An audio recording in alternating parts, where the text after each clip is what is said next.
Hey, what's up, you guys? Bloody Jacob here to bring you my weekly review of The Walking Dead on AMC. This week we've seen Season 7, Episode 4, which is called Service.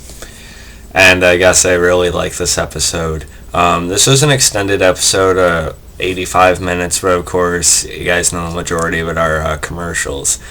And damn, it just goes to commercials way too fast. Like, we get a couple scenes, and then just when you're getting really into it, commercial. We need to do something about that. They need to change that or something. It's definitely frustrating.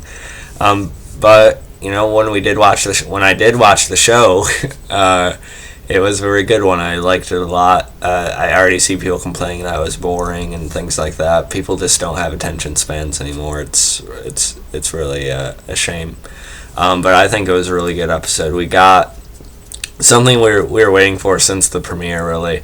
We checked in with Rick and the rest of our main survivors anyway, and we got to see how they're all doing basically, and we got Negan's weekly visit, to collect half of half of the supplies that they've gathered, but half is really just his definition of it at the time.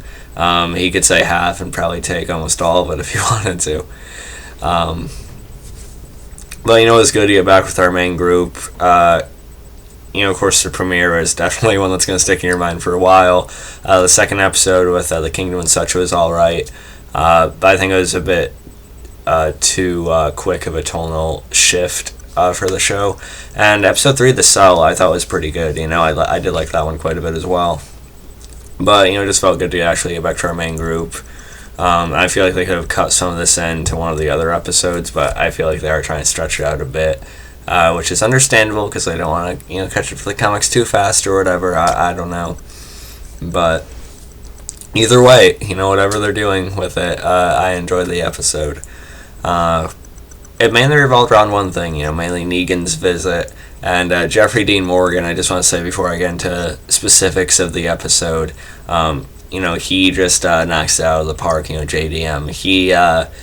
He really shows all Negan's traits, really well. And just with Negan on screen, I just get such a mixed bag from him. Like I said before, there are times when I want Rick to, bite his throat out, and there are other times where he makes me laugh out loud, and this is an interesting mix of that in this episode, because at one point I'm annoyed by him and I kind of just want someone to shoot him, and then the next second I'm laughing about something he just said.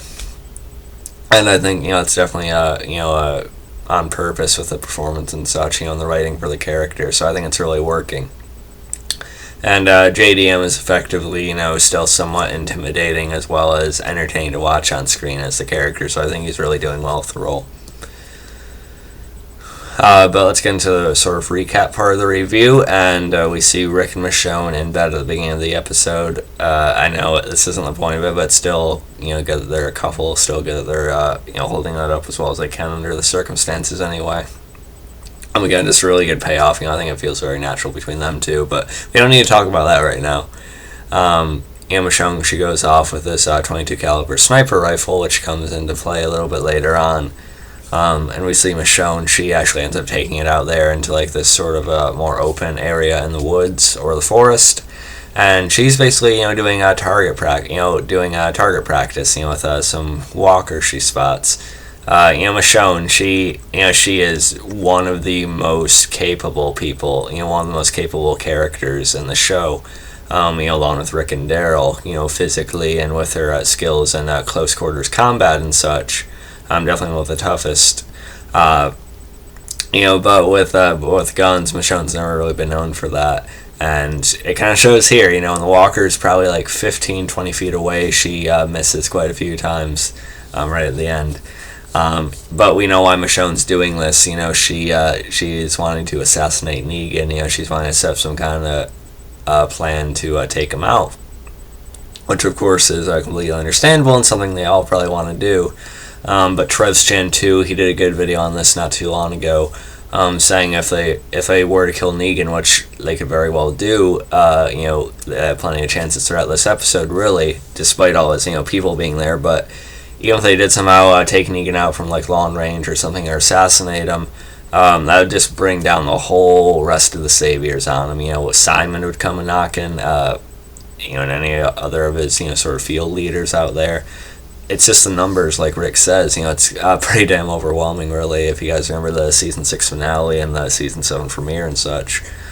So I don't think they're really gonna be able to set anything up like that until they have the numbers, or at least somewhat comparable. And I think that'll happen once they meet the Kingdom, hopefully. But yeah, so we'll talk more about Michonne a little bit later in the review. But of course, Negan, he comes knocking, and you know, he's a little bit early. You know, it hasn't been a full week yet, but you know, little pig, let me in. Again, Jeffrey Dean Morgan's delivery, it's a lot of fun. You know, Spencer won't open the gate at first, but before Negan's a little bit too irritated, Rick has him. And then we see Daryl, he's with the group. You know, Negan probably brought him just to show him as like an example and such. And just the looks between Rick and Daryl throughout this episode, you know, it said a lot, just like how hurt Rick is to see his friend like that, almost his brother at this point. And Rick even tries to, you know, get Daryl to stay at the end of the episode, but of course Negan won't allow it, and Daryl is just too broken to really do much about it. Of course, there isn't much anyone can do in this circumstance, though. And we also have Dwight. He takes the guns from Rosita and Spencer, and he sends them, or Negan or something, I forget who did it, but they send them off to find Daryl's bike. I think it was Dwight that sent them off, and Dwight, you know, he's just, you know, living up to Negan. You know, he's being a complete dick, too, here. You know, taking Rosita's hat, you know, just dumping their water out from their canteen out on the, you know, ground. And then we have Michonne, you know, like I said, she was target practicing. Then we have Negan, he's taunting Rick about Glenn. And whenever you hear the name, you know, Abraham and especially Glenn mentioned, you see that look in Rick's eye again, you know, like he's gonna bite Negan's throat out. And Negan doesn't like that look, you know, whenever he sees that, he warns Rick to, you know, bring that down a little bit before it goes too far and, you know, something else happens. We had a pretty funny part, you know, Gabriel comes up from behind Negan and greets him, and Negan says, "Oh, you are creepy as shit." You know, coming up to me, you know, with that big smile, and you know, sneaking up behind him. That was pretty funny. I like that quite a bit. And we have a little bit of an incident with Carl. He almost cost the group a little bit here, where he draws on one of the saviors because they're taking all the medicine instead of half of it. But of course, Rick has to talk Carl down, and Carl has to listen to Negan. Yeah, it would have been something if Carl was the reason for another character to die, huh? Of course, it's understandable that one of them would act out like that at some point. Negan, he does something, you know, somewhat reasonable here. He lets them keep all the food because he sees how short they are on all of it. You know, he meets Olivia and such. Questions why Rick has a fat lady in charge of the rations. But, you know, it was somewhat fair of Negan to let him, you know, keep the food even though they're short on it. But he has a valid point, you know, realistic point that he needs to, you know, keep these guys running to an extent if he wants them to work for him, right? So he has to, you know, let them keep the minuscule stuff they have if he wants, you know, that to be the case at all.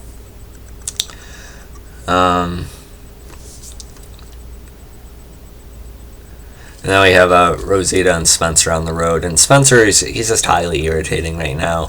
Of course, he blames Rick for all of this. You know, he tells Rosita, this is where Rick got us. You know, look what happened.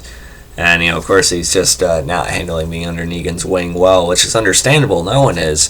But to blame this all on Rick, what the fuck was he supposed to do? You know what I mean? I know Spencer and some of the others weren't out there at all, but it's like they cover their ears like any of the details they might have heard about it. I'm sure Spencer would have done a hell of a lot better, right? Let's see. Oh yeah. Negan. he's handed the rocket launcher, bazooka, by one of the saviors, and that makes him remember that, oh, they're the people that killed, the group that Daryl and Abraham had taken out. Daryl's the one that actually fired it. If you guys remember, just blew up the little group that held them up on the road. So I like that tie back to that. And then he notices, with Olivia's stock and her, her keeping track of the inventory, there are actually 2 guns missing. This, causes quite a bit of a stir. And Negan says it's Olivia's fault for being, so poor at her job. And, he has to reckon that there's he lights a fire under their ass, to try and find these guns before he kills Olivia. He doesn't like killing women, but, when they do something, major like this, he has to, right? And Rick holds a little bit of a meeting with, all of Alexandria, just asking them who has the guns. And it still seems like that those who weren't actually there for, Glenn and Abraham's death, it's not really hitting them like it does, for Rick and the others. Of course, they didn't know Abraham and Glenn, but if they had seen that for themselves, I think they'd be a little bit more shaken, a little bit more compliant. But I just wish some of these Alexandrians would actually be a little more sympathetic to what happened. It's like they're not even understanding that part. I don't know. But Rick ends up finding one of the guns, and as well as some booze and some food in Spencer's house, or the Monroe household. And then Rosita, meanwhile, she kills some walkers to actually get a gun, which of course there's no bullets in it. And then Michonne, like I said, she was out target practicing. She's a pretty terrible shot, but you understand why she's trying to get better at it. And she accidentally shot a deer somehow when she was firing it off, and then she brings this deer back. Rick actually manages to get Negan to give him a second.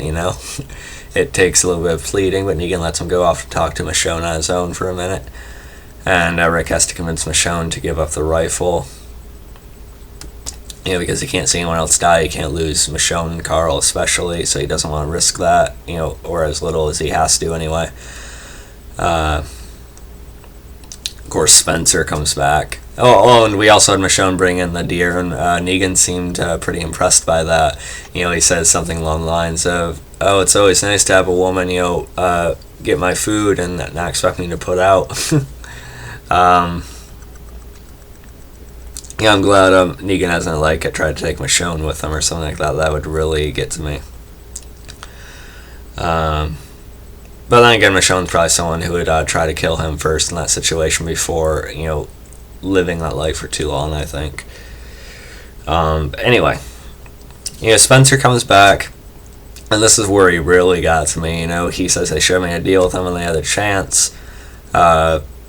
Then he brings up Abraham and Glenn, saying how, he's saying how poor of a job Rick's done, basically, and that, I'm sure Abraham and Glenn are lucky for that, right? That lucky that they got him here. And you knew right then and there, Rick probably should have just, killed him right there. But Rick says if he says anything like that to him again, he's going to break his jaw and knock his teeth in, and I just like the delivery of that. Andrew Lincoln, great actor. I don't think Spencer has long on the show. Whether it's from Rick or Negan, he's probably going to die at some point soon, I think. And that's almost it. But we get a great scene between Rick and Michonne. In the bedroom, of course, they took all their mattresses, started having set up what blankets they have. We get Rick, he mentioned Shane, and we haven't heard much about Shane in quite a while. But of course, Shane definitely remains a major part of Rick's psyche. It's just something you're not going to be able to get rid of. And, Shane is my favorite character while he's on the show, so anytime he's talked about again, it's pretty cool. But Rick mentions Shane in a way here that's very understandable. He talks to Michonne about him, calling him his friend, which he was at one, his partner. And, he sort of says that he knows Judith isn't his. He and Lori were together. He knew, Judith is going to be his at that point. And he says he had to accept that because he wanted, to, keep Judith. He knew he had to keep Judith alive, and he just had to accept that. And then they have to accept what Negan's doing here now in order to keep the people he cares about alive at this point. And Michonne sort of seems to understand that, and she says she will try to sort of go with it for a while anyway, and she helps him set up the blankets and such. But I saw this as a very touching scene. Again, great acting. I think it was a great tie back to bring Shane up again like that. And of course, this answers a bit of a question people have had if Judith is Rick's or Shane's. I still think it could kind of be either one. There's no way he can know for sure. But Lori was with both of them pretty close together when Rick got back to the group at Atlanta.